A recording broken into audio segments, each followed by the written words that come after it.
Real issues, real talk. At first, we hit your gadgets with our state-of-the-art digitalized mobile studio with the debate on the road behind the wheels.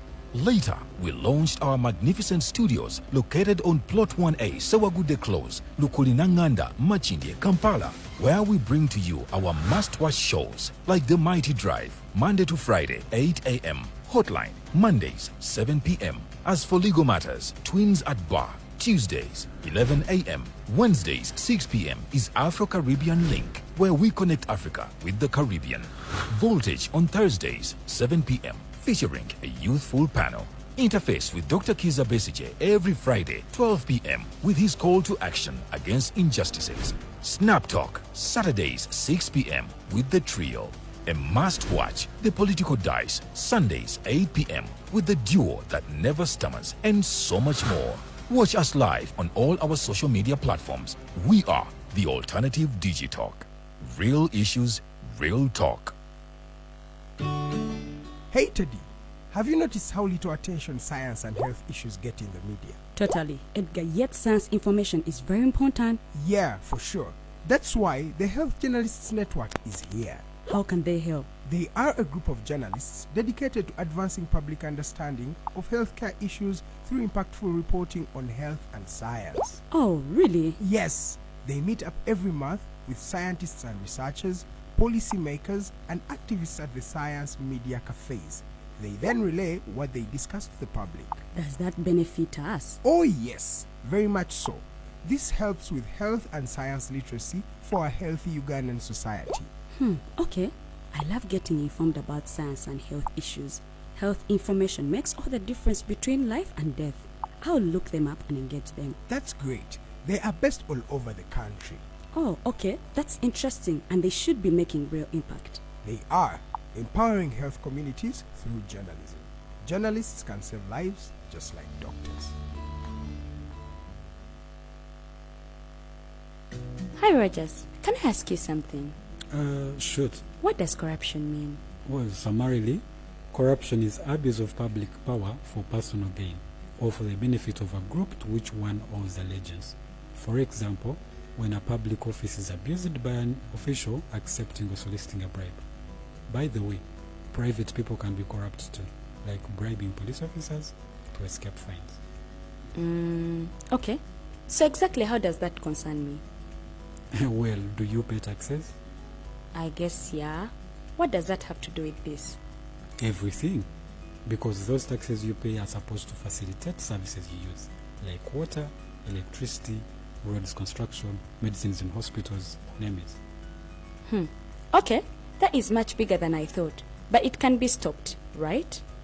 Well, yes it can, although it may not be as easy as it sounds. And here is the reason why. Corruption roots are grounded in our country's social, political, economic, bureaucratic traditions and policies. So, what has kept it going this long? I mean, why don't we stop it? Well, the main reason why it has been here for so long is because institutions are weak, either as a result of poorly defined ethical standards of public service, weak administrative and financial systems, or ineffective watchdog agencies. What can we do to stop it? At a national level, we must focus on strengthening the independence and effectiveness of public institutions that fight corruption. At a personal level, we must commit to never giving a bribe. I promise I'll never give a bribe. Well, that's a great decision you have made. Me and you now have to spread this message to all our friends. If we all do our part, corruption will be no more. This message is brought to you by Alternative Digitalk.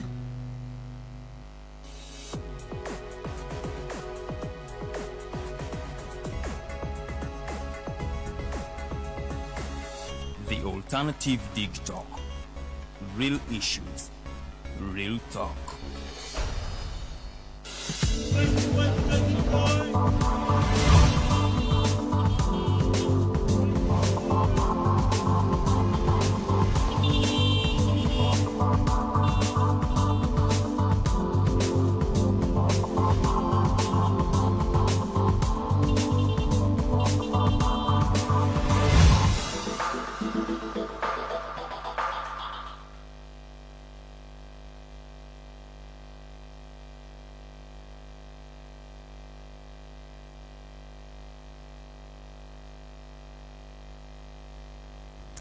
So kolikeyo mukuwumulamuko tuba tutudde bulungi nnyo mu program The Mighty Drive negatiddwako omumbejja luwedde Lilian. Tugenda kuba nga twogera nsonga z'abakyala ne bagambidde abaana ab'obuwala. So gwe maama taata oli mwana wa bulenzi oyina mwannyoko oyina abaana b'ozaala eno program ekwatirako ddala kubanga high rates of defilement rape byonna munange ebikusinga kunyigiriza mwana w'obuwala. So ke kugamba nti katufunayo akadde ate sobola okuba nga ate tutunuulira ensonga zino kiki ekizireeta era n'okusanga tuyinza n'okuba nga ate tufuna solution ku kyo ekyokuba nga ati tufindinga ate butya bwe tuyinza okuba nga twejja mu kizibu kineeno. So ngenda kuba nga ate tutambula mpola mpola nammwe tuyige mu mbakubiriza nnyo tukozese comment section tekamu ekibuuzo kyo tekamu endowoozayo sobola okuba nga ate show etunyumira bulungi nnyo ate era mbasaba nnyo sobola okuba nga ate tutesa nga tetulina gwe tuvodde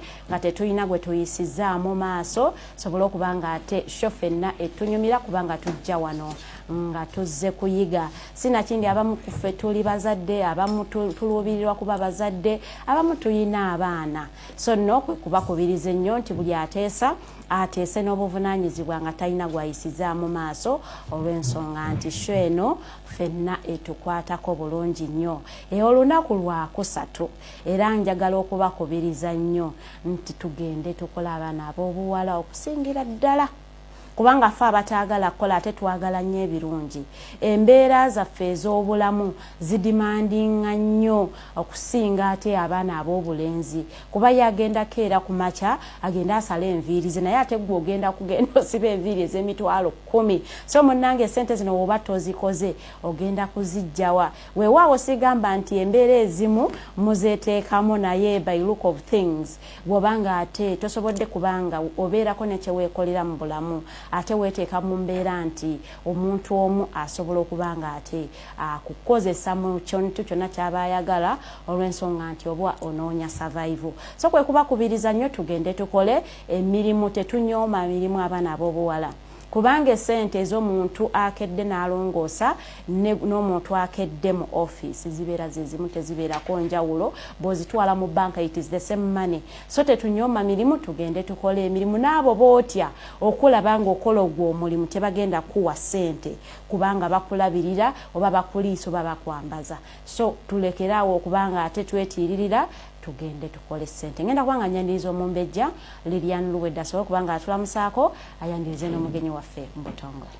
Weewaawo ngenda kubanga nkwasiza wakazi ndaalo mbakuzaako emikyama mingi nedi musinzire okubanga mutulaba mbaniriza nnyo omwezi ogwa February mwesiimye byebazaala mu mwezi guno kale kwegamba mwesiimidde ddala ng'olinga akolima okweshabulavu sikiwa nti waliwo omwana gwe bazaala mwezi muno atayagaddwa simanyi kale bwendowooza baliwe mwasuze mutya era tugenda kubanga twogera ku nsonga zikwatagana ku mwana wa buwala violence sexual harassment waliwo tweet mukyala Nana gye yakoze etandise okwogeza abantu obwama naye kirungi ali mu studios agenda kuba tubuulira ebyali mu tweet eyo bituufu si bituufu kuba nalabye ne Dr. Stella Nyanzi naye ng'ateeka akopinga kiri ng'akiteeka eno yes then kitegeeza nti munnange waliwo ensonga enkulu gye twetaaga okuba nga tuwa amatu olunaku olwaleero yazze wanjawulomu agaddewo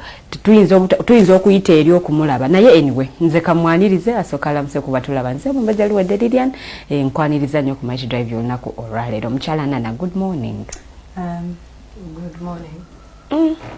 Ekyaleero kyawukamukko bulijjo kye tuba nakyo ekifaananyi naye katube nga tutandikira awo olunaku olwaleero obuuzizza ku batulaba bigenda bitya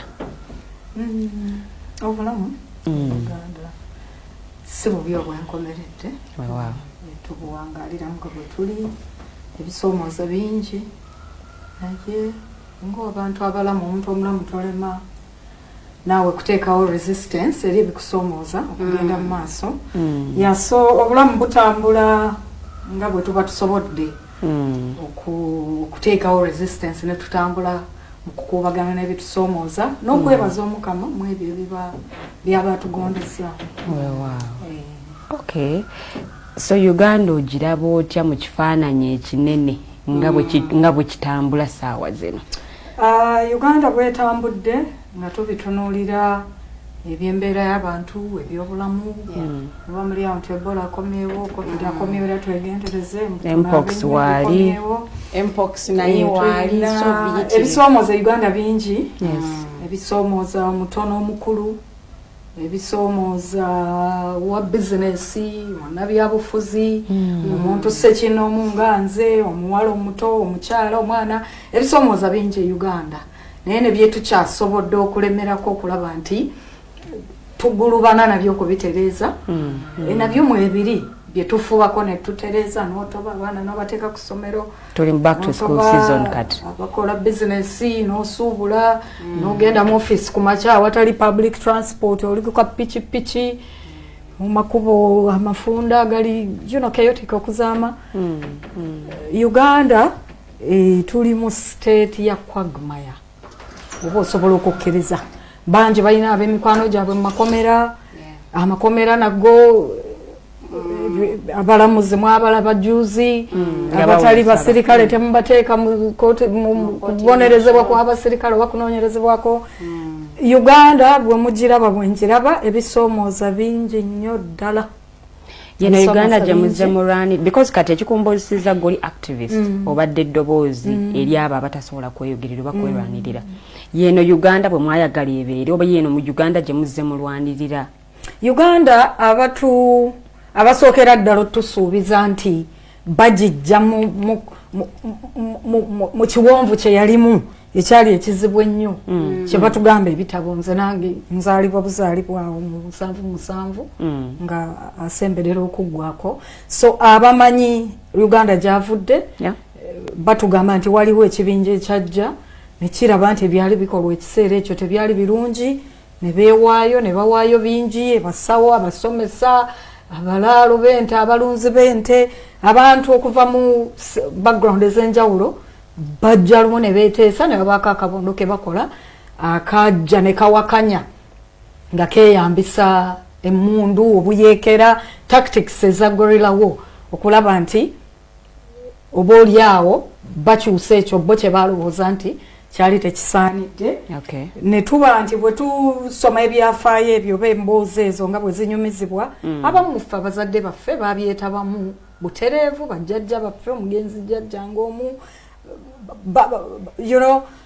bakyetabamu butereevu baabimanya baabiraba eggwanga bwe lituuka mu z'ekinaana ne batugaa nti lyanunulwa okuva mu mikono gy'abo abaali nga tebalitambuza bulungi abantu era ne basaakaanya nnyo bannayuganda baayagala nnyo baayagala nnyo abantu abo baayagala nnyo omwami particularly Museveni abantu baayimba atuwanyisa amanya okwebaka avudde abawadde 10-point programu abantu baajagala nnyo omuli abatuzaala abamu abakyali abalamu baayagala nnyo abantu bano nga bazze era baamala akaseera nga babaagala nga batambulira mu kusuubizibwa nti tutereeza kino wamu kino tukikola wamu kitaate waayita kiseera ne batandika okubaamu I think byali tebigenda bulungi awo tuba naffe tukuzeekuzeemu obiwulira nga banyumya ebitagenda bulungi ababiwakanya ne babiwakanya okutandikira ddala mu bakadde nga mwami bidandi salibaani abo abagenda bawakanya nti awo mugendo kwe twajjira constitution gye tubaze okutambuliza kw'eggwanga bino bisobiyemu ne bagenda nga bawandukako bamwami Mugisha muntu tebali mu myaka nga 2 nga bawakanyiza be bayingira n'abensiko badokita Besigye kati yeesanga nti ali mu Kattu k'okuwozesebwa mu kkooti ey'amagye nawankubadde nga yaganyuka nti eggwanga bwe litambudde bwe twabinyumizibwa ne bwe biri kati bwe tukuze nga naffe tutuusa obyerabirako si bwe kyandibadde bingi ebisaana okuba ebyenjawulo. Okay, tugenda kubanga tutunuulira nsonga za gender based sexual harassment in Uganda particularly twagala kubanga tuconcentrating nnyo wane waffe Uganda some allegations some are cases that have been recorded with evidence. So ze tugenda kubanga ate tunoolira abaana abawala bangi nnyo bazze batuuka mu eyo embeera abamu mu ngeri gye tunoonyaamu emirimu you want to work but again omuntu gw'osabamu omulimu asooka ate kutunuza mu nsonga ziri okubanga ate akuwa omulimu weewaawo n'abalenzi nabo bayina embeera gye bayitamu but this time round we want to concentrate on the girl child abalenzi tujja kubanga ate tuboogerako omulundi omulala. I want to begin with the case of Madam Nana Mwafrika. We want to kubanga tutunuulira ensonga ye era ng'omuntu omu yabadde bana ebibuuzo byazze bingi batujja kubanga tubitambuza mpola tujja kubanga tutandikira ddala ne post ye gye yakoze ffenna yatukutte. As in, you know, something finding you unaware, and someone might call it an allegation against the person of the minister. Yes, because position eyo nene. Akati tugenda kubanga te tutandikira Madam Nana Mwafrika. You shed more light on the allegation that we were making, because right now we call it an allegation because we do not, you know, as a person. Maybe even the one go gamba anti ya kola echo. Mwebale nnyo nga tutandika mulamwa gwo mulungi nnyo gusaanidde ddala okuweebwa ekitangaala ekigusaanidde. Gender based sexual harassment, cases known, cases unknown, cases that may never get known, and allegations. Batugenda kuwucha allegations ne tweet yange. Tweet eyo ngiteekayo sitamidde. Stella kweyambisa bitamiiza. On rare occasions when the moment calls for it, waliwo ekyokujaganya nzo kweyambisa kawaini naye sinywa siri munywi nti ngenda mukyotera okuvaako. So njiteekayo nga ndi sober 100%. Yes. Njiteekayo nga kyenjogera nkimanyi nkyekakasa.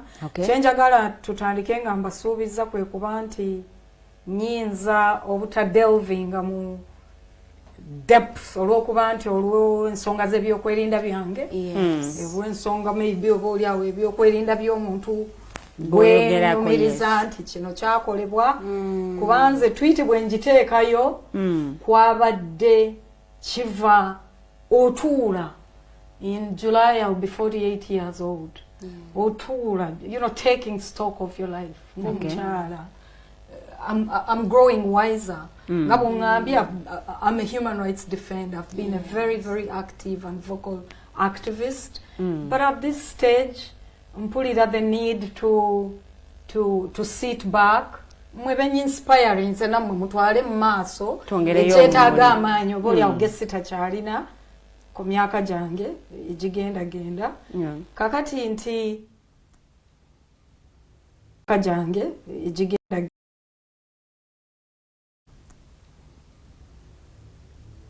tweet yange nagitadde evaawe kiginspiring. Nkuze if not me who bwe seeyambisa experience zange oba byempiseemu ukubisharinga freely mfunye obuvumu kyantuukako nesui tikirina gwe kiyinza okutaasa enkya bwe nkugamba nti omwami gundi lwali olunaku lumu kawungezi kamu nantuukirira ku lukomo lw'essimu nga ngamba nti ayina kye yali alimu ekyali tekimusobozesa nga kyekuusa ku byakwerinda security ye nga eri compromised tera yali tasobodde kuva mu kifo kye yalimu okumala akaseera era yali muyala nansaba mugulire emmere era nje mutwalire nsooka kusuggestinga njiwo wa boda agirete kuba tubadde tukyakola weewaawo nayinanga ki abayambi nti wendi sandi agadde n'abantu balala kuwamanya kuba akozeseza ekigambo ti security yaabwe ng'omuntu yali teyali kyankoze kirala. They had never hurt me. I owned a business. We were business people within the same locality. Mwe twali ekiseera ekyo saakirabamu bulabe. Nagula emmere ku kifo ekiyitibwa gundi chicken tonight. nabuuza emmere yandiyagaddwa n'engula emmere nenvuga emmotoka ku ndagiriro gyeyali kuba nali simusangangako mu kifo kiri private nenvuga emmotoka nga ngoberera endagiriro gye naweebwa.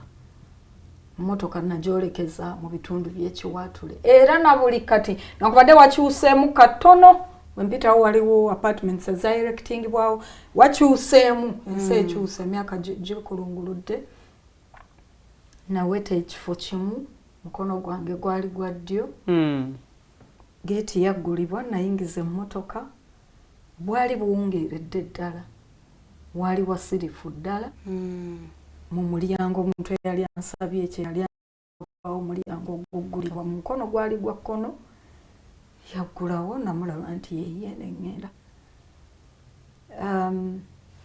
olw'okuba nti okuva lwe nataddeyo tweet wazzeewo concerns ebyokwerinda byange era kyandeetedde okuyitako ekibuli ku CID nga ndagiriddwa ab'ebyokwerinda abalala benadde ntegeezezza ebiwandiikibwa okutiisibwatiisibwa ojja kiraba toyina kyojja mukola ojja kugasimbagana defamation okutiisibwatiisibwa kuyitirivu okuva eggulo ssaawa nga 3 sinnaddamu nadecide nze consciously obutagenda obutabeera ku mutimbagano era essimu yange tebaddeeko na buli kati teriiko kuba abantu bakuba essimu bangi mbeebaza the people that are calling that are reaching out abantu bammanyi standing mu society abantu bange bammanyi abantu mu butale bodaboda abantu bammanyi mwempangalidde abantu bange mwebale reaching out of course okunsaasira bangi of course kyabakubye wala bangi bangumya tulinaawe okwogera abagezaako okuswaza nti gender based sexual harassment kijja kuba kizibu nnyo okukirwanyisa ebitongole tuyina biyitirivu ebiyina ensonga eno ku logo zaabwe ebiyina ekigendererwa ekirwanyisa vice eno but how do we succeed? For example, if you go and read the tens of thousands of thoughts on the tweet that I shared, if you read what people's thoughts are, and that's a free platform. People are saying what they want to say, how they want to say it. As freely as I said, ntinze kiseera kyayita. Nayogedde ku baami babiri. Naye omutimbagano the fire ekutte ku muntu omu tekyewonyesa kuba ali mu naye I don't know what coincidence it is abaami babiri njatudde benayatudde nakirese sina kubalumiriza ate omuntu yetegereza byenzize njogera ogwo gwadde mulundi gwange ogwokusatu omulundi gumu gwensooka okwagala okuvaayo otya okukozesebwa omusajja nga teweesiimidde kintu kyantiisa. It is a traumatic experience. I wasn't always 47. I was a younger girl. By that time? I was a younger woman.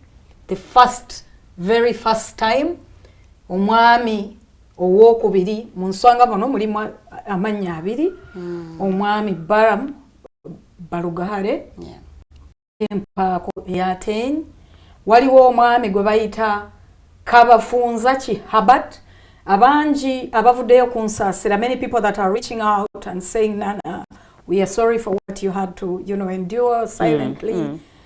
Others are mixing the name with Kabaziguru. I've so far corrected about 3 people who the name is not Kabaziguruka.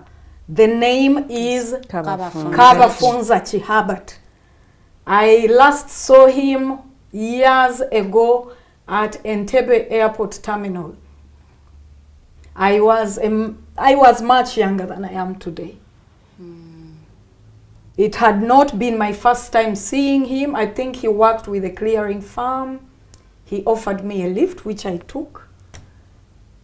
And soon as we left the airport, a few minutes, you first get to that town, small town, Kitoro. He diverted. I mean, you're sitting in someone's vehicle and they offer you a lift. You're not fearful. It's dead.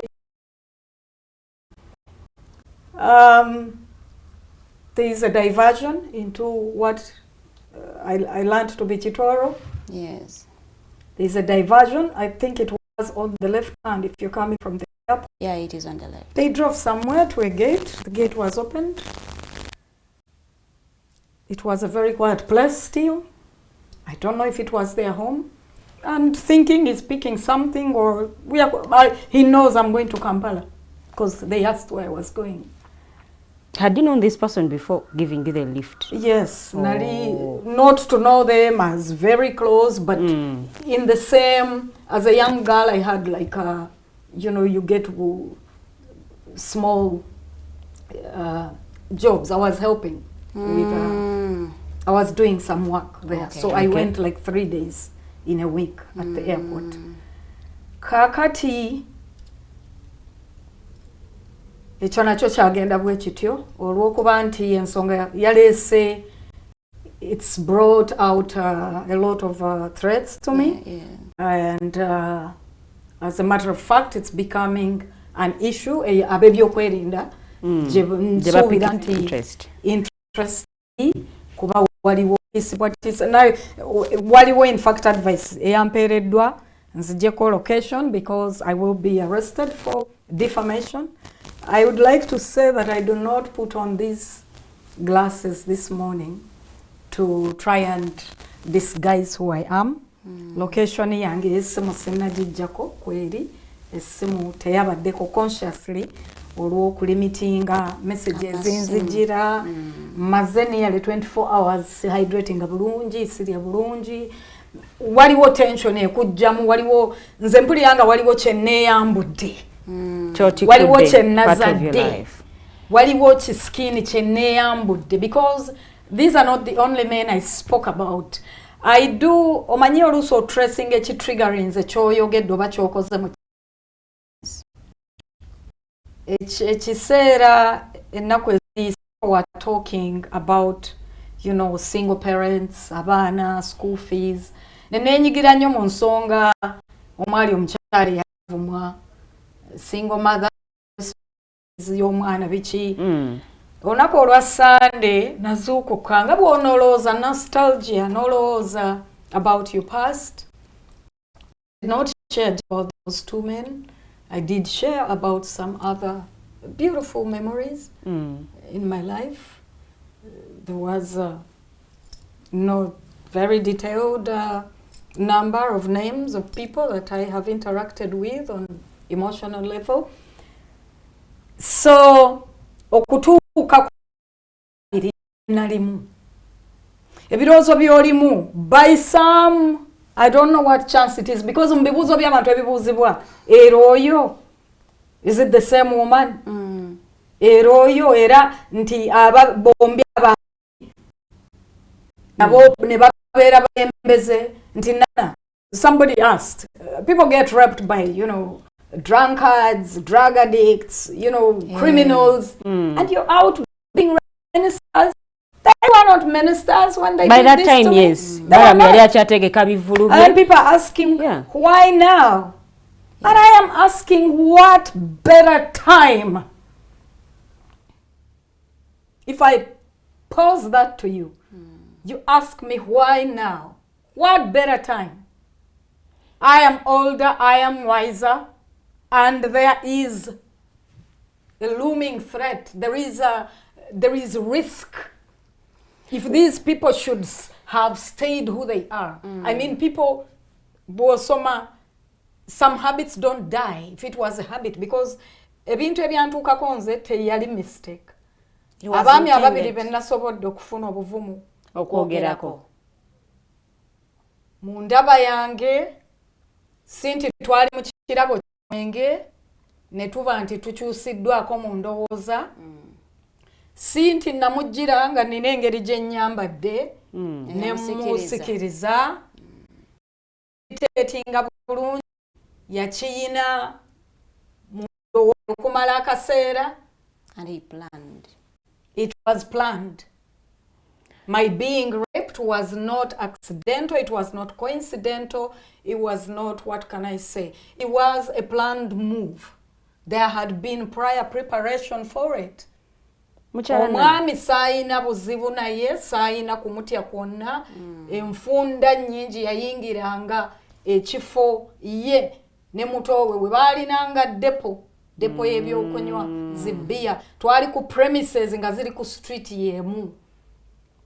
Omu ku mukyala waliwo omwana omuwala naye yafuuka Nnaalonge ekiseera ekyo.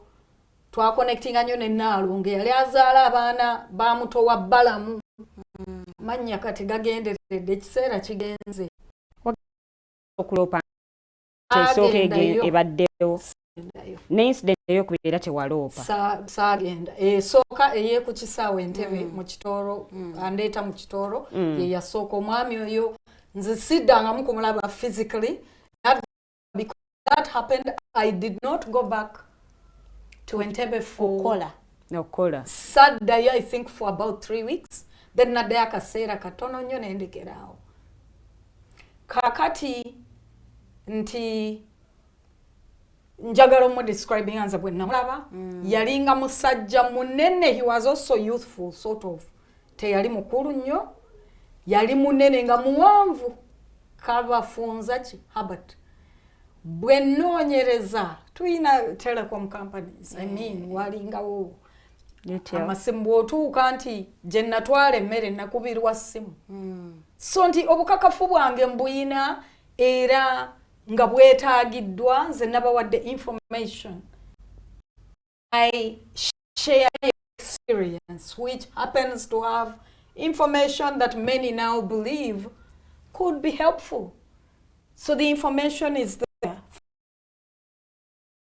One point in life, there was a person that made me happy. But there was a category that just did this. I didn't delve into why. I didn't make a case out of it.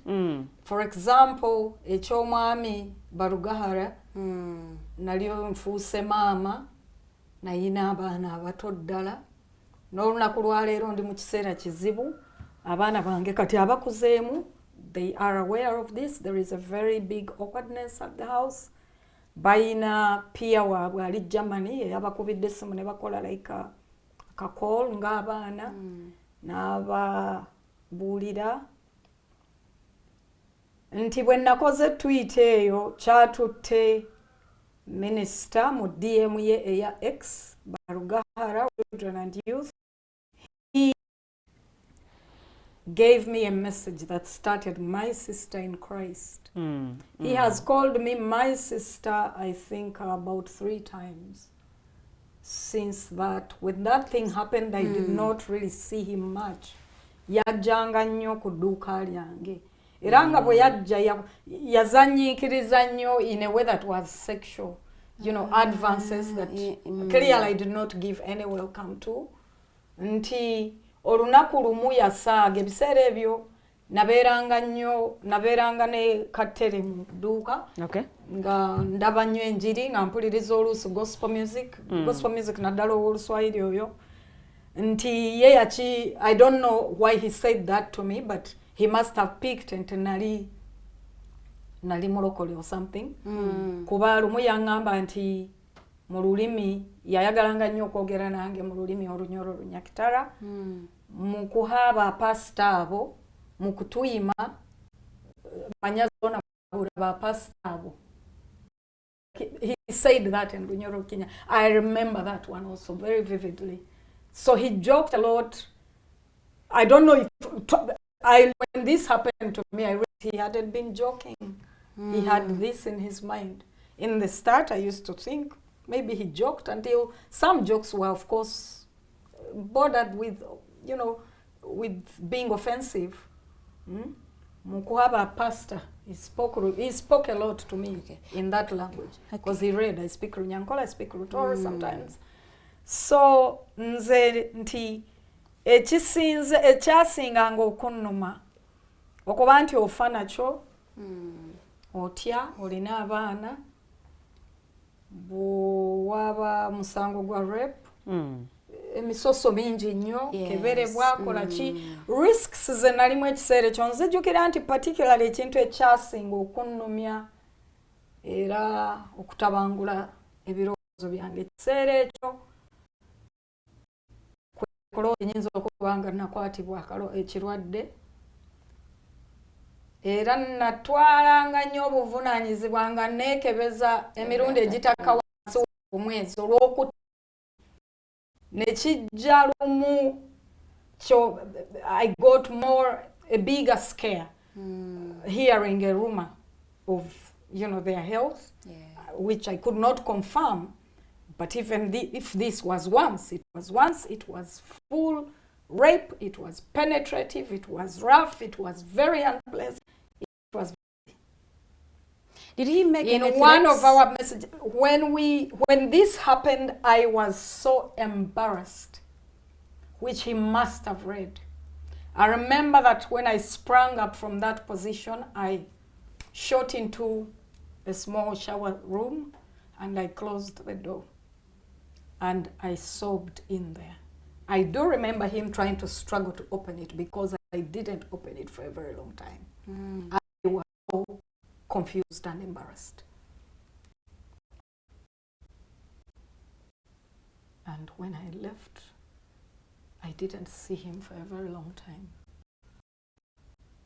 One time that I remember seeing him, nali ku bank mu KCB, bank eyo ku Garden City, KCB bank. Nali ngenze nga na transaction wakati wange n'omwami yali avudde Southern Sudan awo. So ayina transaction ekuusa ku motoka n'emmotoka gye nali nvuga ekiseera ekyo nenjissa ku market walingawo akantu bakayita OLX or something, muntu n'agiraba nga wayise ekiseera nga kiri kintuuse ng'ekiseera kyayitira ddala ne mulaba physically. Omwami oyo nze kyendowooza nti oba sense ya entitlement n'akulaga nti nekyeyakola newankubadde nga yakiraba nti tekyakusanyusa era naye kyamusonyiwaza, ndowooza nti yensonga lwaki teyaddamu nnyo teyaddamu kudda ku dduuka saamulaba sijju a very long time. Naye waddawo communication awo yayinanga enamba eyo njijjukiramu 08 is repeated 0 nga 3. I have a vague remembrance of that number. Nti ekiseera ne kiyitira ddala mulaba ku banka yajja mu ngeri y'okwagala like to hug yankwatako n'engalo ze still in a like a fond. Nali n'omwami we yali avudde Southern Sudan nga tuli awo ayina sente zajja yansasula omwami oyo. Ndoza yajjanga agamba nti omukyalo nno mumanyi kali nedda yakozesa n'ebigambo, yakozesa ebigambo still mu lulimi olunyoro. Omukazi wange nyamunura. That word I felt so disgusted because I understand what that means. Entitlement, he did this to me and he thinks omukazi wange and his after he did what he did. Nekindaga nti ye teyakiraba mu nsobi ye era kwe kuŋŋamba nyamu disgusting stuff. After he did what he did he threaten you? Yagamba toyogera kintu kyonna? Never. He didn't say anything. Ekiseera kyakulunguka nga nfuna WhatsApp messages ezajja zisembera ddala, ezimu zaabangamu ebifaananyi by'omukulu mutabani w'omukulu mukulembeze w'eggwanga. Nzijjukira lumu namureply nga nemugamba lwaki ompeerezanga ebifaananyi by'omuntu ono. Ate nga era emyaka giyise ekyo kiri literally emyaka 3 emabega yenyigiranga nnyo mu kumpeereza oba birthday y'ono omwami akuteerayo ekifaananyi. Nze kyensoma mu ngeri yange nti yakikozesanga kugezaako kulaba ndi munyiivu oba siri. Kati olunaku olumu we tufunira communication eddamu mu 2023 nali mu kibuga ekimu e Netherlands nensoma ku mpitamu nensoma achievement gyafunye nange nti omuntu ono ekintu kyeyankola tekinzigwangamu nzijukira nti wewamugambira nti noonyaako kyanyiiza era nagenda ku tweet eyo nenteekako please I think kuteekwa okuba kwaliko ne exclamation we have something to talk about topic rape. Yes. Because ndagidde ekiseera luli oba yatya kyogerako oli nga kibaddeyo kuba ku dduuka teyadda naffe ne tutambula location eyo nengenda nga nyexpandinga nemba nga sikyagikozesa nnyo ne wayita ekiseera nenjiggala nabo bennyini eyo depo yavaawo dda kyo kinnumidde emyaka si kyangu kusonyiwa obulabira buli lw'omulaba nti Luwenda bagundi eyo milestone je yali atutte n'ensoma bye bagimutikidde mu humanities nakwate essimu nga nimweka I was in a state of like rage mixed with shock like, position y'abaana I'm looking at that teyali y'abaana tannagifuna 2023 bamuwadde doctorate era gamba yali wesa ali mu bifaananyi bamuwaana okufa obufi n'ensomamu n'empuliranga kintu kinuma tekitandise butandisi kyannuma dda we have something to talk about amangu ddala yagamba his reply oba yali who has raped you my sister I turned to his sister reply ye eyeggulo kwosa ggulo kiro kyaleese jjo in Christ kakati nti mu kiseera ekyo nali bweru wa ggwanga nangamba I'm calling you immediately give me your number simanyi oba yali takyayina yange kuba nange honestly saagina enamba zikyuse nnyo amasimu the actual gadgets zikyuse bwangamba ekyo sijjukira communication yabu message wetandikira wayita hours the message yo nagirabye give me your number I call you immediately enamba gye namwa yali +4 yali namba yebweru Europe yali namba it's kakagundi kekani wekalina wano anyway nemuwe namba eyo waliwo amasimu kubiragana before the messages nga sinagenda mu message bwankubira njagala kusoma bwe yajja bye twayogera nga andaga nti yeewugusa tategeera he does not remember he didn't seem to because he goes straight to oh how are you okuzokola hero okukola ki I'm like nay it's what ways we talked a bit I'm looking at this person but I am enraged I wrote in Runyoro nti nkwijuka ekyo kurungi muno byona byabaire nkubijuka he diverted completely from it messages zijja in between zagendera maaso I think munfunda zenaku nga 2 netwogera betwayogere mungate bwe yandaga nti takwatagana takonectinga kino mutima gane gungamba nkuterese omutima gwe gumanyi nti saakusonyiwa era nkimulaze naye akideviatingako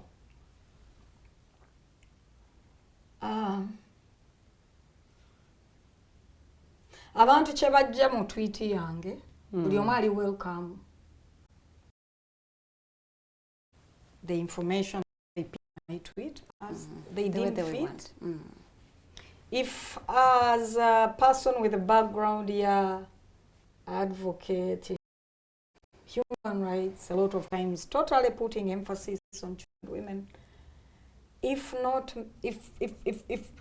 I got to a point of feeling a guilt ajja afuuka minister a very sensitive position children and youth and that thing ran again.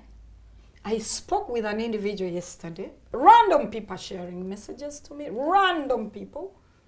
One person came where I was, and we had a conversation. And in this conversation, another woman, her pain got intense when he became minister. She talked about it to someone. That someone asked them what they felt would make them, what? Do we, you know, are you ready? Do we open a case and what? I'm told the woman said she would feel so if he apologized, if she saw him face to face and he apologizes. I am told the person who knew that person called them. They talked and they met with this lady. This is information coming to me. And she let it be. Within the same moments, nagezaako ate okwagala ng'aligaga nti bwe mba nkusonye kati ate kisobola ogenda mu maaso nti kati onsonye kati bigendere ddala mu maaso. Just know nti abakyala abaana n'abawala abayise mu kintu kino bangi abakyakiyitamu naye yakiyiseemu eggulu waali naazi mu kukiyitamu kati waali kijja kutubeera kizibu nnyo okukikyusa oba okubaako milestone gye tutuukako mu kulwanyisa abakyala okutyobolwa mu ngeri eyo ekikula kya kijja kuba kizibu nnyo bwe attitude gye tulina. Genda ku tweet yange olabe laba profiles z'abantu who out defend. They probably have never met him. He's probably has never spoken to them. Because he's spoken to me, I've seen him face to face. I know how calm he carries himself, how calmly he carries himself. I know what Herbert Kabafunzaki looked like. Big, very energetic, a bear of a man. The statistics that 2 men that raped me, and I use the word rape. This wasn't a forcing of touching the breast. This was rape, if you know the definition. Penetration involved. No protection, both instances. If that small statistic have become at such level,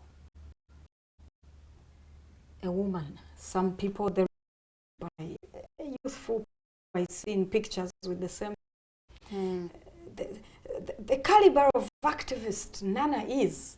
How does she rep and keeps it? Being a human rights defender does not make me superhuman. I have fears, I have worries, I have concerns, I have nti abantu bangi asooka kulowooza ku kya society ekintu kye tulina okulwanyisa is that thing of banandaba batya banaakiwulira batya.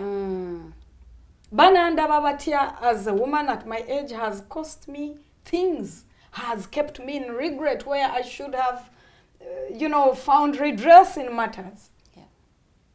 Banandaba batya, how will society see it, how they hear it, how will my children take it?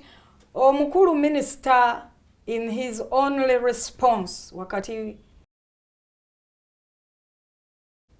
bw'ogisoma obulungi, who has hired you? Tudde buli kimu ky'okola either oli hired oba wali oba oguliddwa.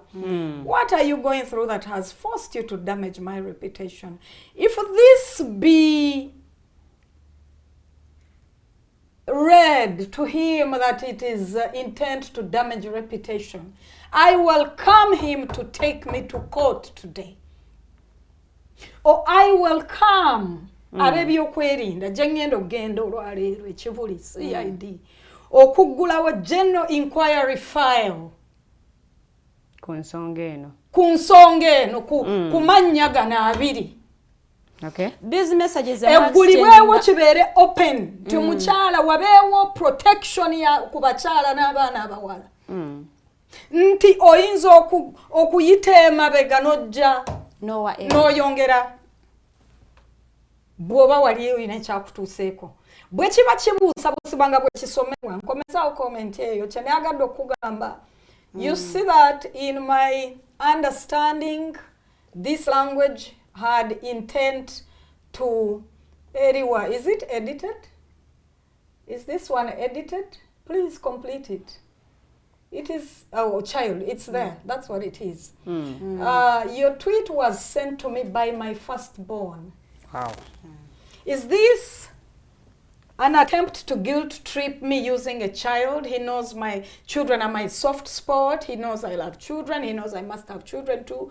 Is he thinking of my children, whom have been a big factor in me picking myself to now? You know, you're thinking, oh my God, it goes public. They are older now. A big side of my young ones are older.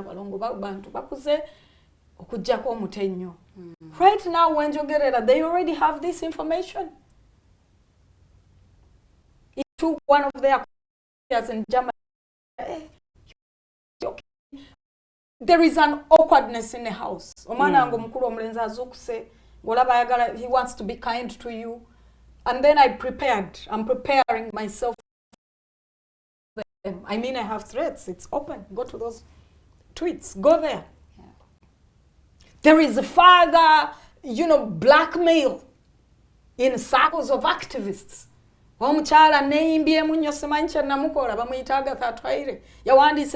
Nana has gone against so many people, including me. The so many people must be herself and an organization called Agora that blackmailed me after I was jailed for marching to parliament. Nti tukkiriza nnyo society okubeeramu abantu abeerimbise mu kye batali. You have a face leading in activism, but they are crooked, they are liars. Muchala Nana. Why am I going to be quiet about two people that I said become leaders at such a level? Chisirikira mbabanyizi wa dembe chikachi. Era ku myaka gyange bwe mba sisobodde kulabula ggwanga mugamba nti abantu gwange ndowooza nti mulimu omusezi. Omusezi bw'aba yankanga, and it's my personal experience and I share it. My personal experience with Balamu Barugahara and Herbert Kabafunzaki, it has been a traumatic, it has been a thing I regretted. Do you imagine having to take HIV tests almost every walingawo entinda waliwo akarwali waliwo mwami yambuza, why do you keep doing this? Because I used to do it repeatedly at about 2 laboratories. Lumu yachimbuzanga asaga, why do you keep doing this? Okay. Because I want your result, I want to know. Luckily, I was okay at all. Do you know what it takes? Yandwaza aina che yankola nti try jolimu. It does not permit you. Today I try the way I relate with males. Abasajja batwanye mu public muno mwebali bemanyi ne ku Twitter okwera bemanyi yali agezako okunkwana ne mugamba politely ne someone go ahead banji they are like medala faba abachala nze sifumbiddwa siri mu marriage. Nazala abana bange out of relationships sifumbiddwa naye buli lwotafumbira oliawo takulaba competitor, they think everybody kugamba but everyone that is abo mbasiima nti omwami ekiyitibwa omusajja kwe kuba n'amaanyi agasobola okugamba omukyala onyogeredde bulungi ensonga ozitaanya bulungi kindeetedde okwagala nti naye omuntu skills talina buvumo bugamba mukyala nti oyina ekikunsanyusizaako tuteese namwe forcingako ate ng'oyita mu lukujju nguzisa emmere nkute mu nsawo yange okugula emmere njikuleetera onkola ekyo kakati olwaleero owandiika nti my sister in Christ, my brother in Christ as we now become Barugahara. Threat eziwandiikibwa kunze Balamu waali aziraba. Balamu bw'angamba my son, my firstborn, what am I supposed to tell my child? What am I supposed to tell my own children? Era naye ndowooza kye yeebuuza nti kakati bino yasobola binnyonnyola atya mutabani we kubanga how do we both rehabilitate the minds of these children betukoze kino omwana wakutrustinga atya nti ye mami human rights defender, that's what other people are asking. This is the face of the other gentleman. Herbert. I was very small. I was very little. The only big thing on me was my chest. I was very little. I nearly suffocated under his weight.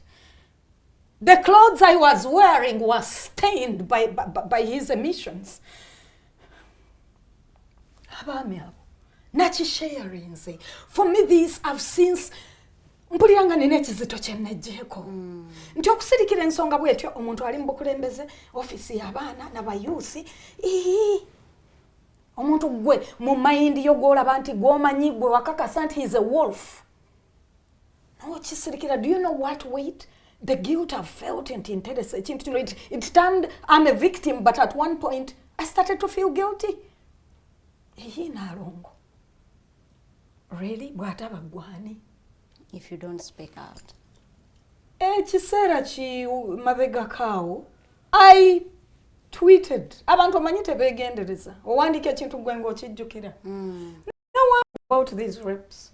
I might not have put my name or their names, but I put she was in the airport, she was given a lift, there was a diversion, asking please part of the car, I'll do something small, wait here in the living room, wait, come inside and wait, in a few moments we'll proceed. He did that. I had dirty clothing. What happened? Did he fall asleep? Did he go some other room? And it's bad. Njagala bagamba nti these things are happening to so many other women. But read the reactions from both educated people, human rights activists since my tweet. Read. Notably abantu nga batu heire agasabani soma bye boogera, and you tell me that a girl who gets raped today can dare, that a woman who gets raped at her office today can dare go to the police and report. Read nti waliwo mchala nti ridiculed nti Nana human rights defender ne bamukwata n'akisirikira. Does being a rights defender make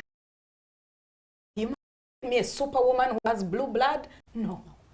So gana kubanga tuwumulamuko katono nnyo ensonga za gender based sexual harassment ziba nzibu nnyo olw'ensonga nti lwovaayo okubanga oyogera ate bakazi banno who would have come to your defense be basinga okukuba ate okuteeka wansi tekisoboka awayiriza and all that kyekireetedde nti ate vice ene kyagenda mu maaso nti your fellow women, even those who have been raped, will ridicule you for coming out to speak about the vice that eba yakutuusibwako. Tuwumulamuko katono nnyo tekomaawo.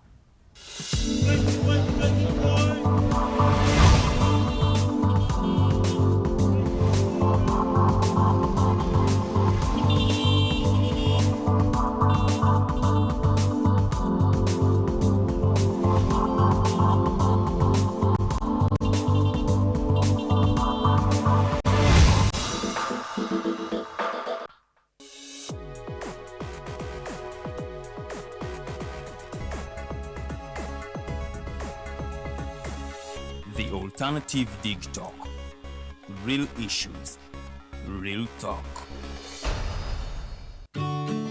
Hey Teddy, have you noticed how little attention science and health issues get in the media? Totally, Edgar, yet science information is very important. Yeah, for sure. That's why the Health Journalists Network is here. How can they help? They are a group of journalists dedicated to advancing public understanding of healthcare issues through impactful reporting on health and science. Oh, really? Yes, they meet up every month with scientists and researchers, policymakers, and activists at the science media cafes. They then relay what they discuss to the public. Does that benefit us? Oh yes, very much so. This helps with health and science literacy for a healthy Ugandan society. Okay. I love getting informed about science and health issues. Health information makes all the difference between life and death. I'll look them up and engage them. That's great. They are best all over the country. Oh, okay, that's interesting, and they should be making real impact. They are empowering health communities through journalism. Journalists can save lives just like doctors.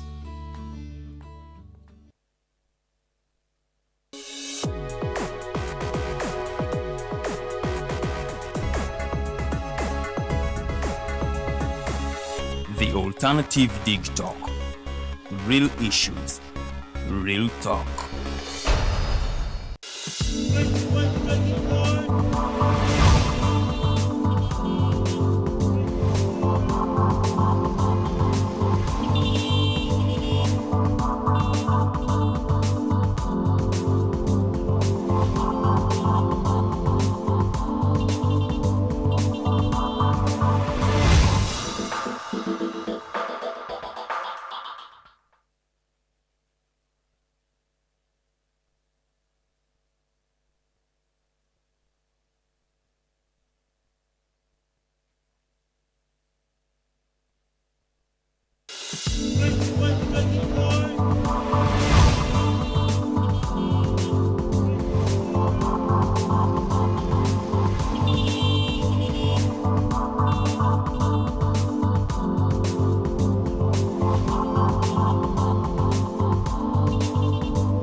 tukulikeyo mu kuwummulamuko tukyagenda mu maaso ne programu yaffe y'olunaku lwaleero oli ku Mighty Drive tutambulira ddala kuva ssaawa 2 paka ssaawa 4 olunaku lwaleero tutunuulidde gender based sexual harassment cases and allegations. Bwe tugamba cases ze ziba zinoonyezeddwako obukakafu ne buvaayo nti ekintu ekyo kyakolebwa.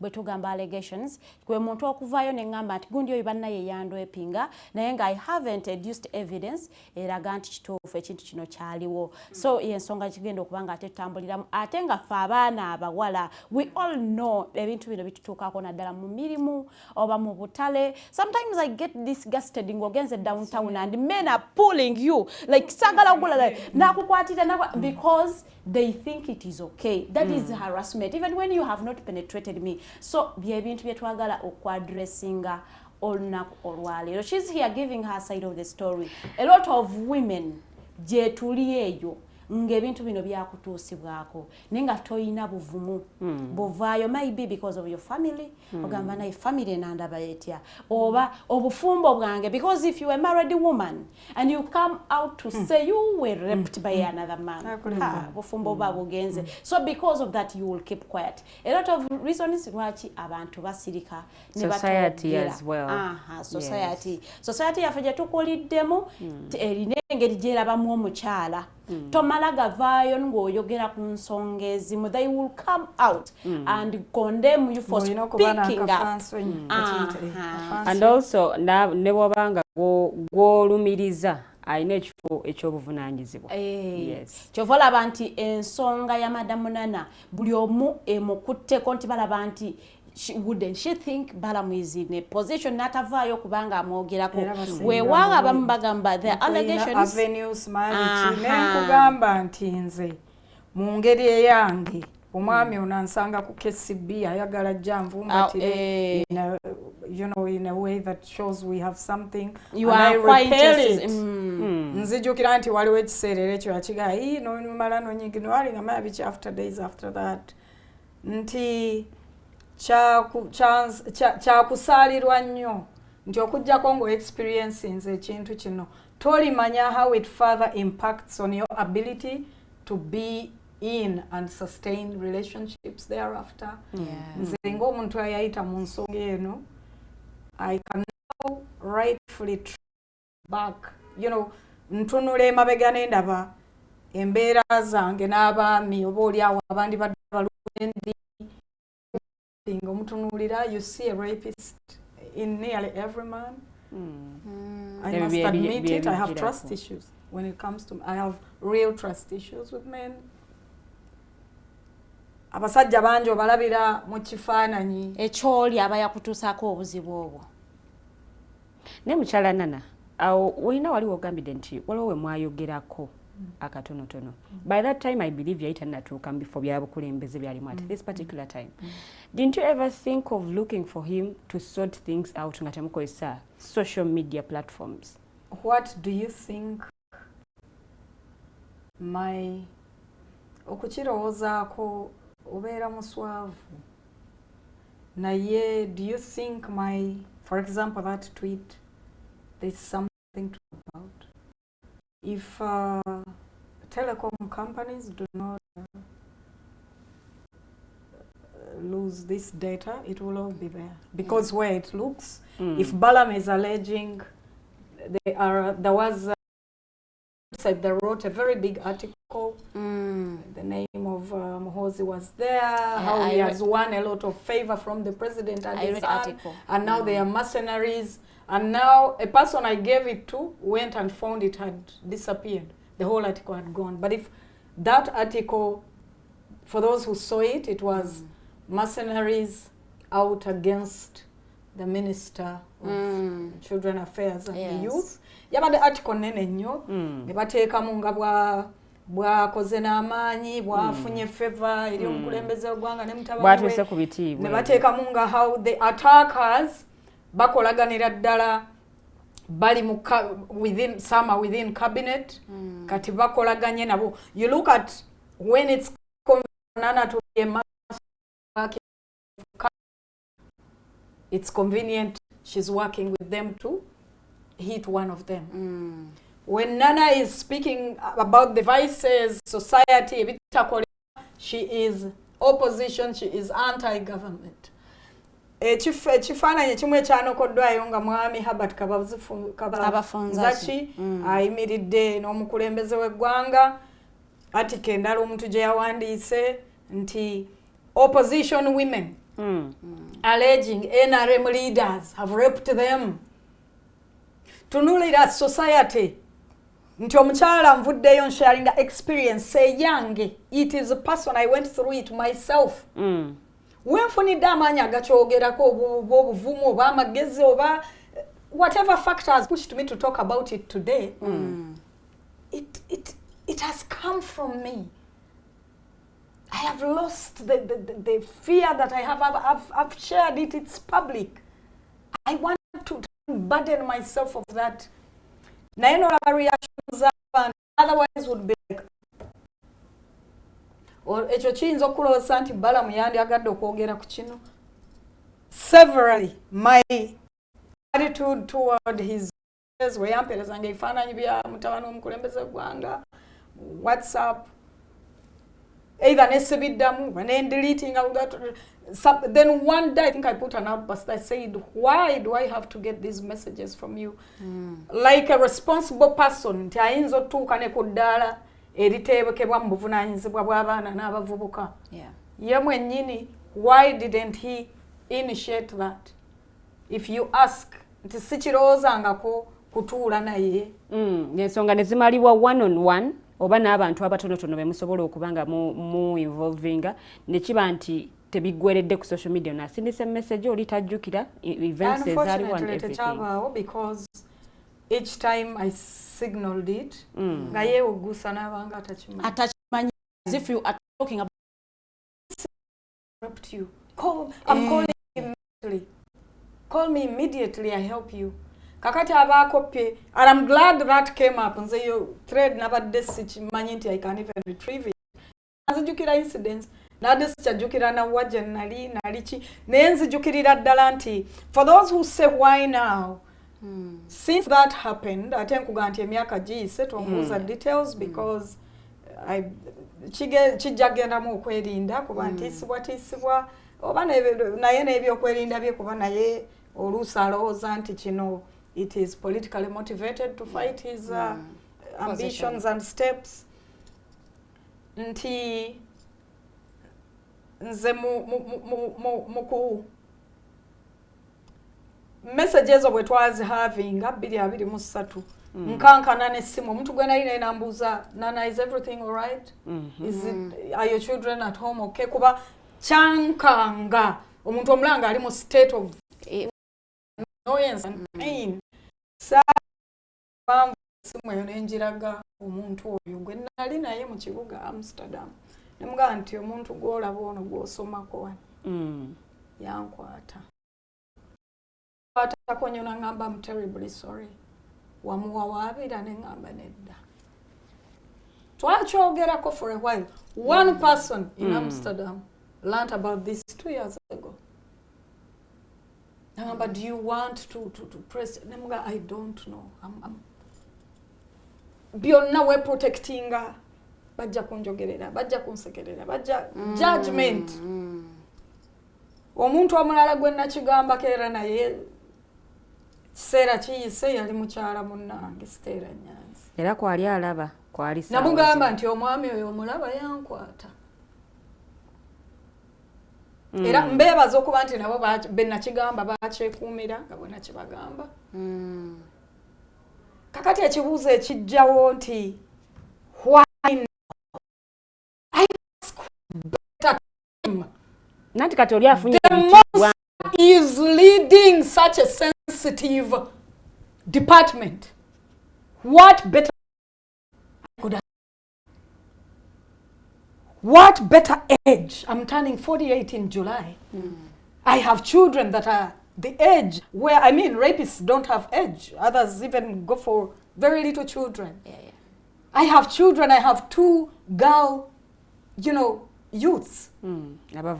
I have nieces, I have nephews, I have students around me, I have youth that look up to me. There is a bunch of youth mbebaza bajenzi baffe abalungi abamu balabikako ne march to parliament bakyala bato Nora Kobusinje waliwo omwana omulala ono yali mu church yali yani n'ekipande bayina engeri yaabwe gye bavuddeyo kuyimirira nange mbebaza ne sekwebaza buli ali eyo ansabira abampeereza essaala direct to my phone teriko yagituko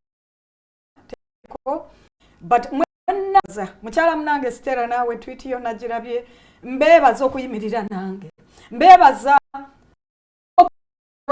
tawe mujinge mukole gundi jury mukimalirize wali ate kyali walimba muchuzinga okumpuliriza nebaza buli omu out there mukifo kyoku gezaako kunshatinga down with threats of being sued for defamation nti musazeewo kuyimirira nange that you are saying let victims speak abantu bwe batyo mbebaliza ddala abasazeewo to politicize this abasazeewo to make this about opposition women versus men for NRM abasazeewo kiraba nti this is an attack on Balamu who has favors with the head of state and their son nabo dembe lyabwe eryokulowooza lyeryo kakati Nandi will come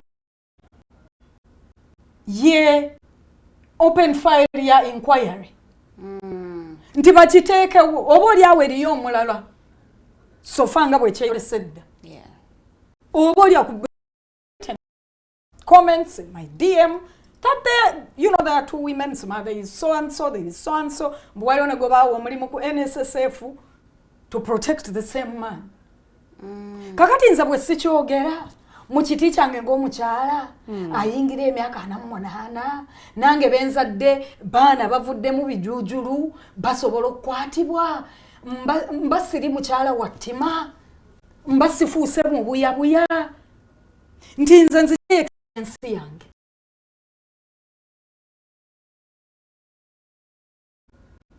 Tuina telecom companies, tuina abebyokwerinda, tuina chi ababuuza nti why social media and not police? Yes. Let's get to those answers together. I welcome abadeko sexually omuntu yenna yali ako ebikolobero ng'okukwatibwa n'amaanyi okulisibwa bakiyita batya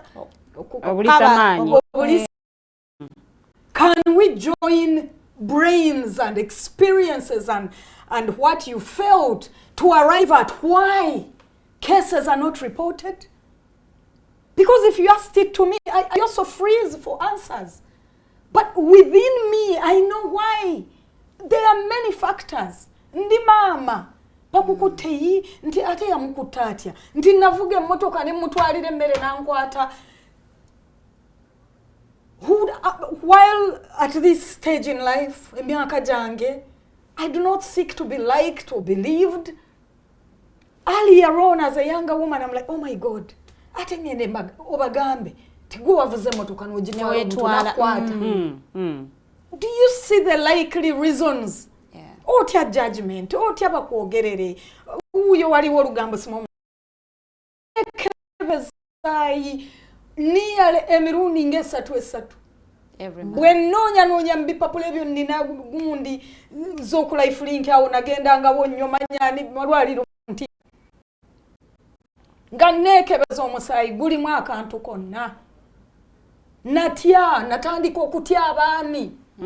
Na repairing abaami abandi badde abalungi gyendi. I am looking back and seeing this. There's a person who sent a personal message. It's like, Nana, I'm terribly sorry. Nakunyigira.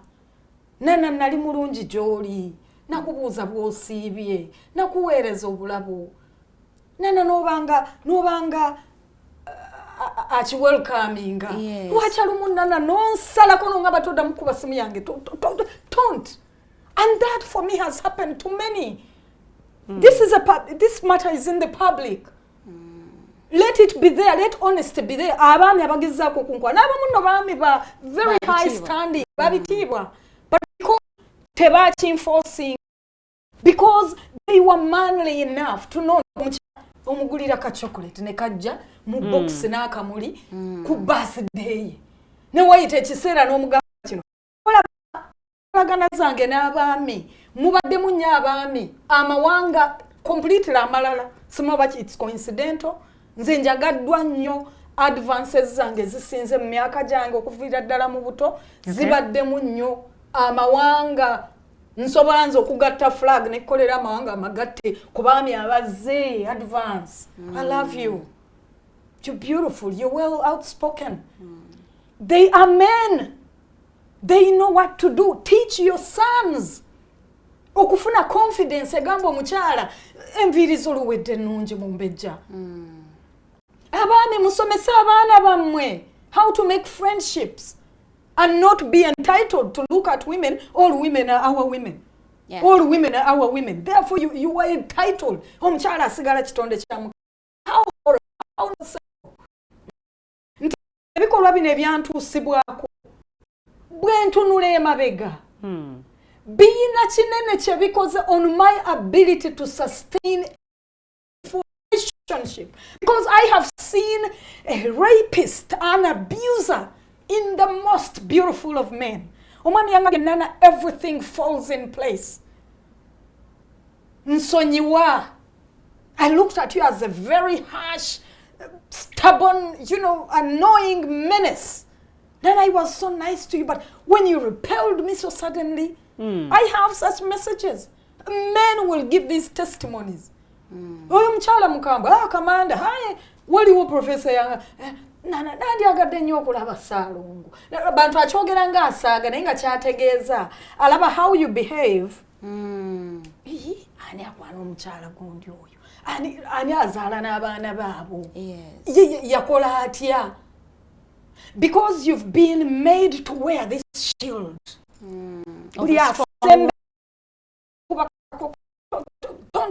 You put on a very tough resistance, even to the people that would be very beautiful minded.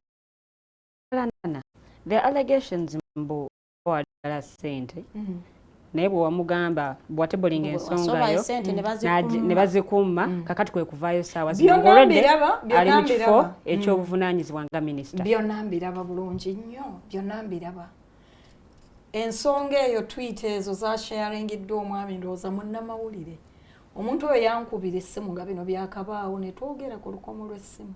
Yambuuza oba tusobola okwogera. Gamba sirina kyakweka ekyambaako. I've already personally put on my own, put it out in the public. So, kwa nini? He called me ne twogera. Nemuwa a detail of both incidences. Tie yasooka yali ya mwami Kabafunzaki. Herbert. He read, yali naba kubeera public office. Be clearing business at the airport. Lundi Barugahara. Mu bantu abo bonna Balamu Kabafunzaki yankwata ne bakweta okuhamba mu Runyankole akampamba nangwanchira na muntu munonga ku kirari. When Balamu it happened, didn't Kabafunzaki become minister? Did I ever go after him? Nana bwaba yayagala sente n'atebolinga there is an amount. Nkugamba nti Balamu akimanyi nti nze siri muwejjere. Details wezinagenda zivayo kijja kutegerekeka nti Balamu owned a business. Balamu with his brothers erinnya sinza gajjukira. Naye waliwo omuwala Nalungi yazaala abalongo ne muto wa Balamu. Twalina business ku street y'emu Ntinda. Nti Balamu akimanyi nti ndi mukozi. Balamu yingira mu dduuka lyange n'agamba nali nvuga emotoka Mitsubishi. N'agamba kwendo kweyansa emotoka yawe, I'm going to Masindi bichi. I'm like, Balamu, no. Car is a personal item. Ndi Balamu akimanyi siri mukazi muwejjere, siri mugagga, siri binojjo, sina naye toli munaku. Siri munaku. And I'm not a sex worker. If I wanted to be a sex worker, like I've told you, I have attracted wealthy men. In my youth, mu bukyala bwange, I've attracted wealthy men. And I'm not embarrassed to share my past if it helps other women or other girls. Yeah. Let it help you. That Nana yayinako omusajja, an Italian man, family yayina wainare bagagga bavundu. Nemulekawo. Nali mu blackmail nzeeko. No. Nana yafunako relationship n'omusajja omutuluuki. Olw'ensonga z'abananda babatya damage gye bakutaddemu bana abakukwata, toyina trustee, toli confident, bonna obatya, oyina ekiruyi mu mutima, oyina ekikuluma. Egwalimu abaami bangi nti bw'aba yamwagalako ssente tekyali nawo she's lying. Waliwo aheadinga baminister bakasayija bandi baheadinga departments aba Uganda ejjinja lwatola ne likuba Balamu ssente tezaagala ku Balamu. Sijja kugenda mu nsonga why there is a psalm that was written somewhere. We were talking hustle business. Yambuuza kyenkola kuba wankubira ngamba ye namba ato oliwa. Amaze okwewugusa yeewugusa kino yeefuula atakirabi. Naye muwandikidde message amanyi nti agisomye. My intent in the message clearly, I need closure. Kino wakikola nze nkijjukira. Tojja kwewoomereza kwesiiga kazigo mu public. Kakati doctorate, kakati mfuuse wachi, you know. Eriyo akuyinako message endala ennyo atakulabira mu kiti kyakubeera. Mukyala nga bw'ogambye nti atajjukira. By the this happened. Ajjukira mukulaba okuko. Ajjukira bulungi nnyo. Yali soba oba yali anyweddemu? At least yawunya mwenge. Ambasanga mu kifo kisirifu, muntu yaggula gate n'agenda gye yagenda, bwali ddala buwungeredde ddala, teyali mutamiivu. Simumanyi nakuba nti yali atamiira mu ntindo omwo sikimanyi. Okay. Now that all these things are happening, kati we now want to look at tuyinza kubiziyiza tutya. How do we curb the voice? Tulekeraawo to blame victims, blaming victims kintu kibi. Wadde eno sacrifice nagibateereddeyo. Go to those comments.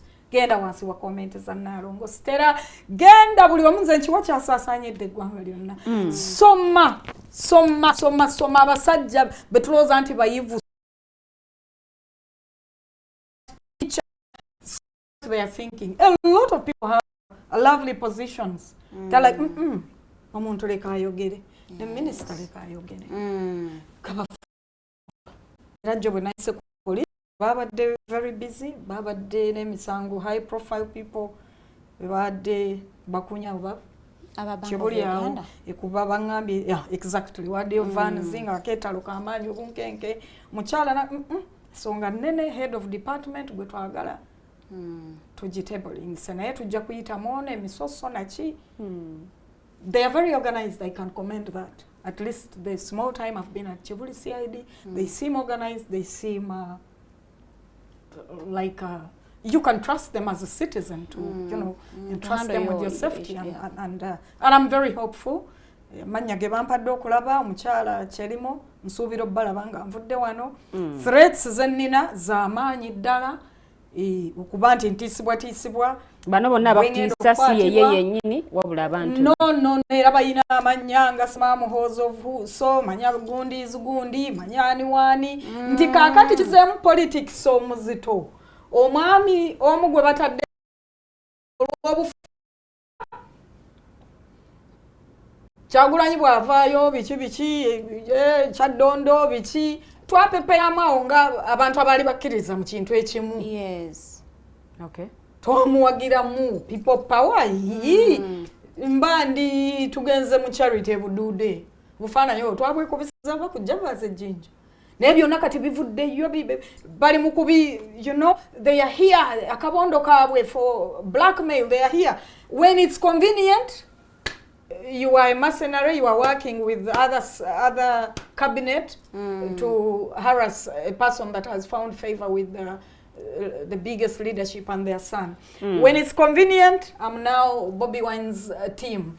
But for me, it's public also. Ti Bobi okwagala kwa namwagala bamukutte Kyaddondo ngenze ku police mbuze bankubiddeyo ne nabana sikyalina namwagala nnyo, but when we disagreed, it's Sina Chenkweka, when we disagreed, I told it to him, he blocked me. So kindly put him out of this. Techiri mu politics. But it's also very interesting questions, which should help us ask, ani avetinga abantu bano? Nti luwedde nkya bwe bakulonda nti mu institution eno nga bwe mukunganya amawulire gojja okuheadinga team waliwo gundi criterion egobererwa luwedde yasinga okukeera bakolako ku background check.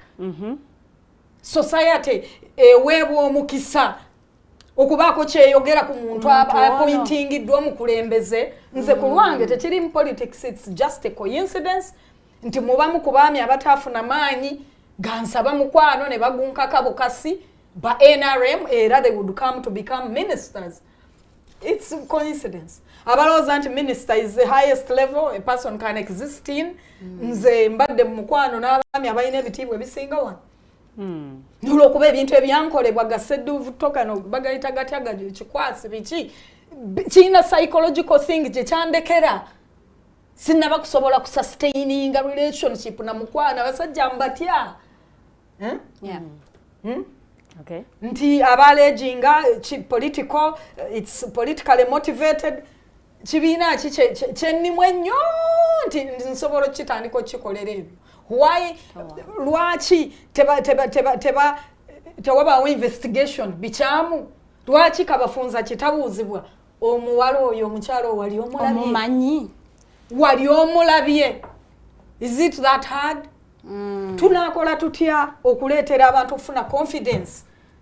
Abaana abawala okwogera nti teacher ankoze kino. If we can stand and insult their mothers. Omwana gwenzaala leero oba omwana wa mukwano gwange Stella Nyanzi. Alaba ekiriwo kati nti Auntie Nana will be arrested any moment for defamation. Ayinza okwogera nti teacher yamukutte bamugobe ku ssomero abaana bamusekerere. So tunakola tutya ebitongole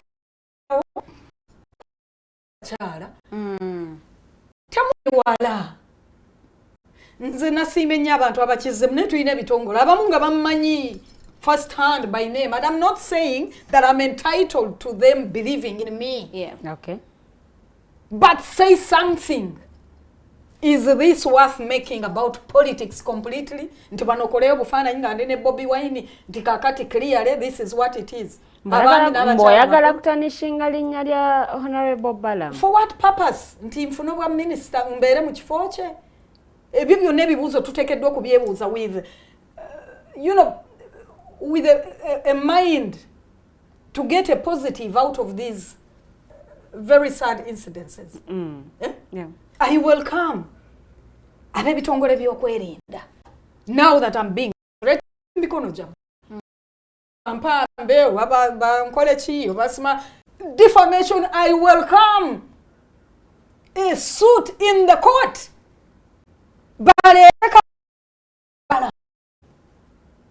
And I welcome that. A lot of supporting factors are there. I welcome that. Njagala omwami eyampise sister in Christ. Kuba kyanaku nti only bakotinze message yetu mi. Nina replies and namuddiramu. Namugamba gladly. I'm glad you have since found Christ. Therefore, I may trust you to tell me exactly what part of my tweet is not true. Teyajiddamu. Naye azze amaze okungera tripping my child, my firstborn. Nze sirina baana. Abaana abange bisolo nti kino tekiyinza baluma. Ayina abaana nina ensonga zaabwe ziri ye highest ensonga za bw'aba yankola ekyo nga kati ali mu kwekaza kyegaana.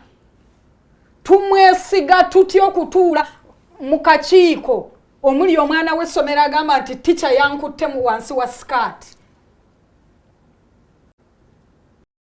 Agawo file ya general inquiry. Buli ayina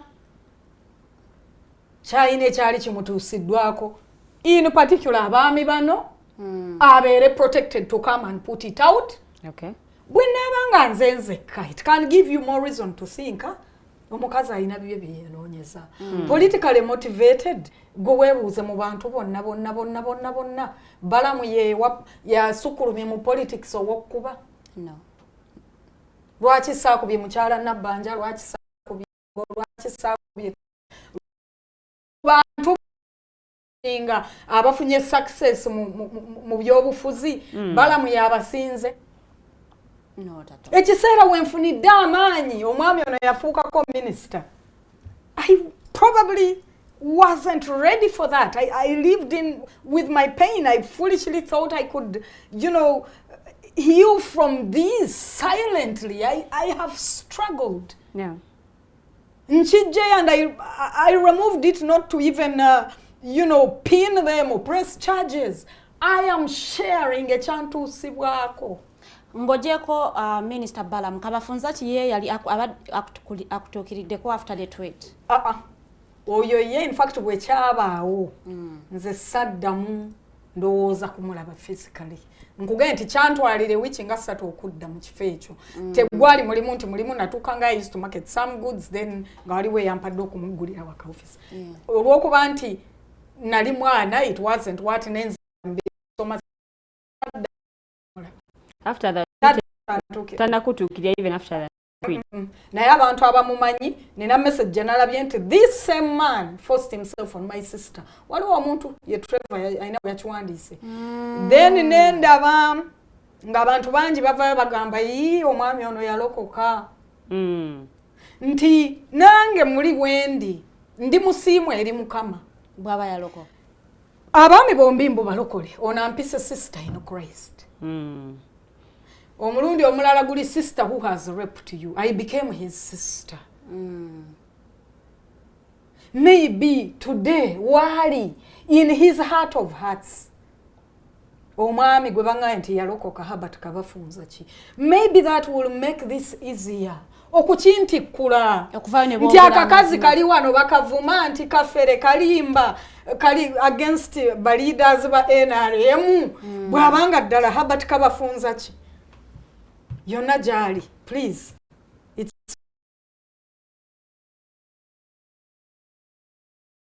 gwebanga nti Balamu yampise sister in Christ bombi, that should suggest nti bantu bamanyi Katonda. Yeah.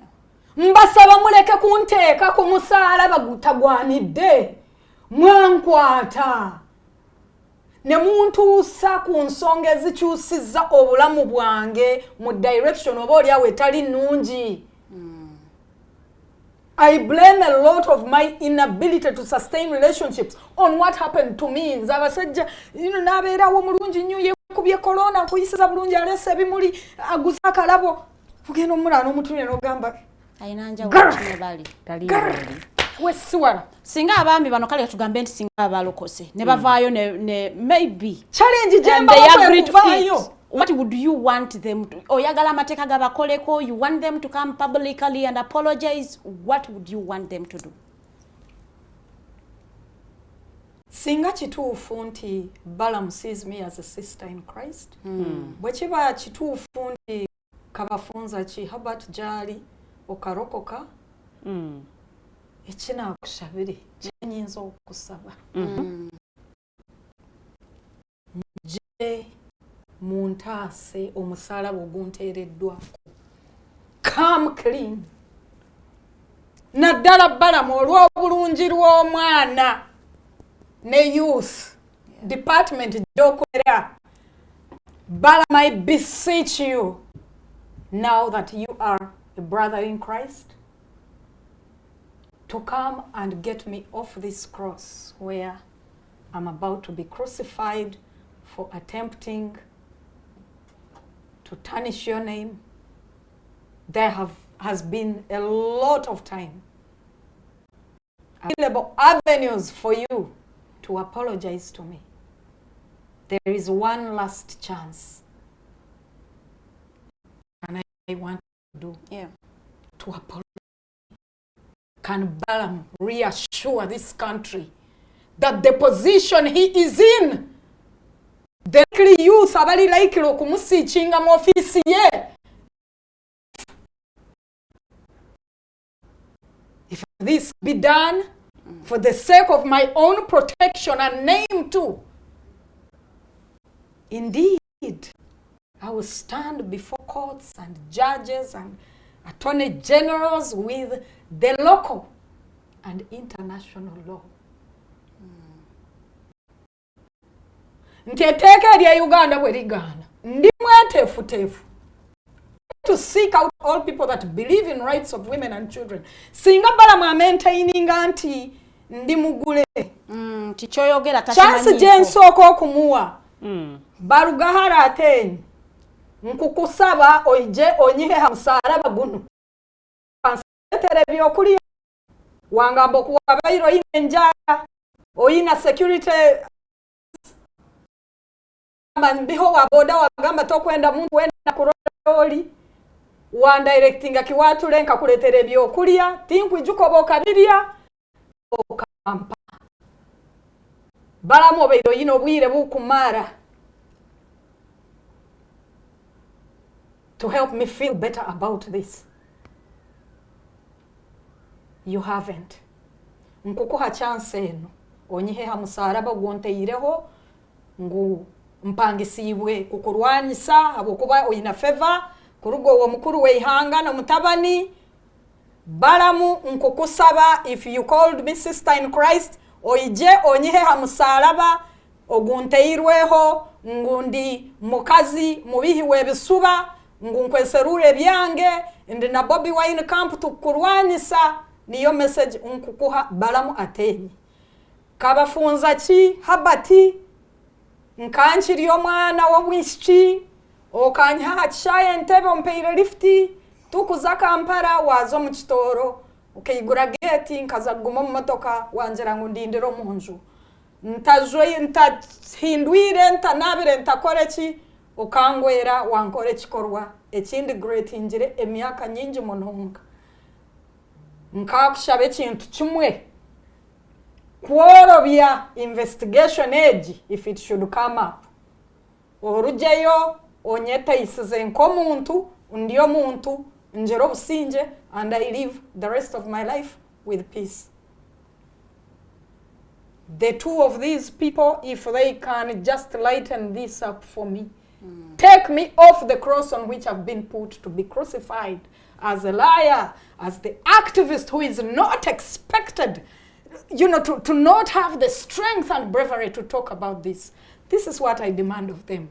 Ebitongole byokwerinda, I need protection, nina threats okuva mu bantu key figures b'eggwanga lino abeyita amanya amuhozi ono tefutefu waliwo mukiga n'enki yaŋŋambye nti oza nti oyinza okweyimba mu Balamu ggwe ogenda mukola ki bakulaga eryanyi they are showing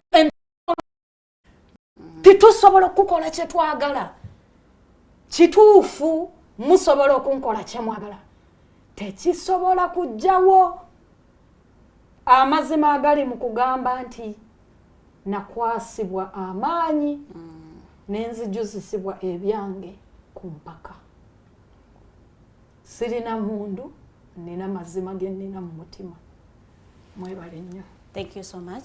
Njagala okubanga mbebaza abatambudde naffe kuva program yaffe etandise sawa 2 ate paka ano etuwunzikidde nsuubira nti abasinga ku ffe kati amazima togategedde abamu badde mulowooza nti it was a recent act nti kibaddewo wano naye nga ndowooza kati now you know the story nga bweze etambula okutuusa olunaku lwaleero. Njagala okubeebaza nnyo okuba nti mubaddeko ne mutambula naffe paka wano we tugenda okuwunzikira show yaffe y'olunaku lwaleero. Abaana abawala abakyala abaami mwenna tuveeyo nnyo okuprotectinga omwana ow'obuwala kubanga ye abeera very delicate as compared to the boy child.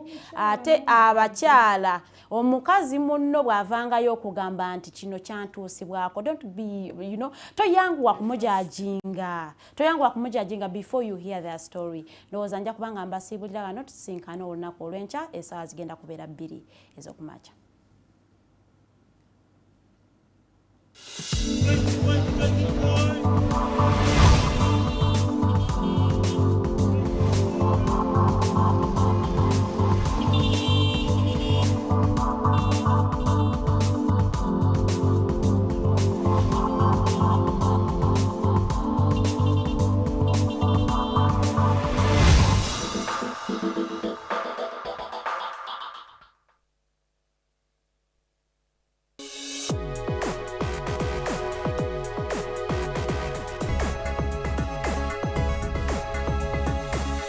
The Alternative Dig Talk.